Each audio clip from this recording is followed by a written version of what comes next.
ಇಲ್ಲಿ ಒಳ್ಳೇದು ಕೆಟ್ಟದು ಅಂತ ಕೂತ್ಕೊಂಡು ಡಿಸೈಡ್ ಮಾಡಕ್ ನನಗೆ ಟೈಮ್ ಇಲ್ಲ. ಮಸ್ತಾನೆ ಯಾರು ಗೊತ್ತೇನೋ, ಬೆಂಗಳೂರಿಗೆ ದೊಡ್ಡ ದಾದ, ಅಂಡರ್ ವರ್ಲ್ಡ್ ಡಾನು. ಇಮ್ಮಿಡಿಯೇಟ್ ಆಗಿ ಊರ್ ಹೊರಟ್ಬಿಡೋ. ಇಷ್ಟೊತ್ತಾದ್ರೂ ಬಂದಿಲ್ಲ.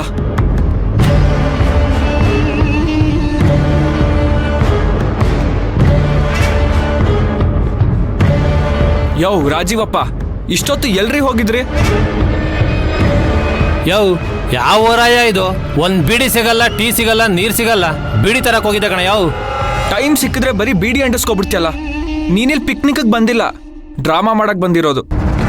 ಲೋ ಕೃಷ್ಣ, ನಾವ್ ಒಂದ್ಸಲ ಅಡ್ವಾನ್ಸ್ ತಗೊಂಡ್ಬಿಟ್ರೆ ಆ ಕ್ಯಾರೆಕ್ಟರ್ ಒಳಗಡೆ ಇನ್ವಾಲ್ವ್ ಆಗ್ಬಿಟ್ಟಿರ್ತೀವಿ ಕಣಪ್ಪ. ಪರಕಾಯ ಪರಮೇಶ್ವರ ಆಗ್ತಾರಲ್ಲ ಹಂಗೆ. ಆಗ್ಲಲ್ಲ ನೀನ್ ಅದನ್ನೇ ಗ್ಯಾಪ್ ಕೂತಬೇಡ ನಂಗೆ. ಇದೊಂಥರ ತುಂಬಾ ಬೋರಿಂಗ್ ಪ್ಲೇಸು. ಎಷ್ಟು ಬೇಗ ಆಗುತ್ತೋ ಅಷ್ಟು ಬೇಗ ಕೆಲಸ ಮುಗಿಸ್ಕೊಂಡು ಹೋಗೋಣ ಅನ್ಸ್ತಾ ಇದೆ. ಅಲ್ಲ, ಹುಡುಗಿ ಮನೆ ಕರ್ಕೊಂಡು ಹೋಗ್ದಲೆ ನಮ್ಮನ್ನೇ ಕಿಲ್ ಕರ್ಕೊಂಬಂದ್ ಕೂರ್ಸ್ಕೊಂಡಿದ್ಯಾ? ನಿಮ್ಮನ್ನೆಲ್ಲ ಮನೆಗ್ ತಲುಪಿಸೋ ವ್ಯವಸ್ಥೆ ಮಾಡೋದಿಕ್ಕೇನೆ ನಾನಿಲ್ಲಿ ಕಾಯ್ತಾ ನಿಂತಿರೋದು. ಹೇಗಿದ್ರು ಅಡ್ರೆಸ್ ಕಳ್ಸಿದ್ಯಲ್ಲ, ನಾವೇ ಹೋಗ್ತೀವಿ ಬಿಡು. ಅದನ್ನೆಲ್ಲ ನಾವು ನೀವು ಕುತ್ಕೊಂಡು ಡಿಸೈಡ್ ಮಾಡೋದಲ್ಲ. ಯಾರೇನ್ ಮಾಡ್ಬೇಕು ಅಂತ ಮೇಡಮ್ ಅವ್ರು ಮೊದ್ಲೇ ಹೇಳಿದ್ದಾರೆ.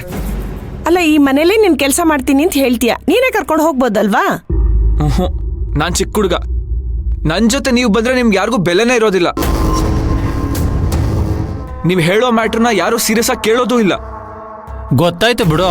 ಒಂದು ಚಿಕ್ಕ ಹುಡುಗ ಅಮ್ಮ ಕಾಣಿಸ್ತಿಲ್ಲ ಅಂತ ಹೇಳೋದಕ್ಕೂ, ಒಬ್ಬ ತಂದೆ ಮಗಳು ಕಾಣಿಸ್ತಿಲ್ಲ ಅಂತ ಹೇಳೋದಕ್ಕೂ ತುಂಬಾ ವ್ಯತ್ಯಾಸ ಇದೆ. ಒಬ್ಬ ಚಿಕ್ಕ ಹುಡುಗ ಅಮ್ಮ ಕಾಣಿಸ್ತಿಲ್ಲ ಅಂದ್ರೆ ಅದು ಮಾಮೂಲಿ ವಿಷಯ.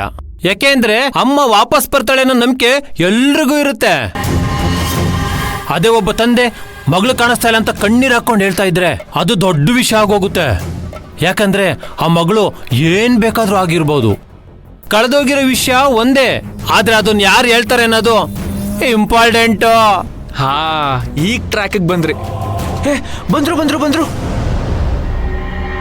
ಎಲ್ಲಿ ಎಲ್ಲಿ ಎಲ್ಲಿ ಯಾರು? ಅಲ್ಲಿ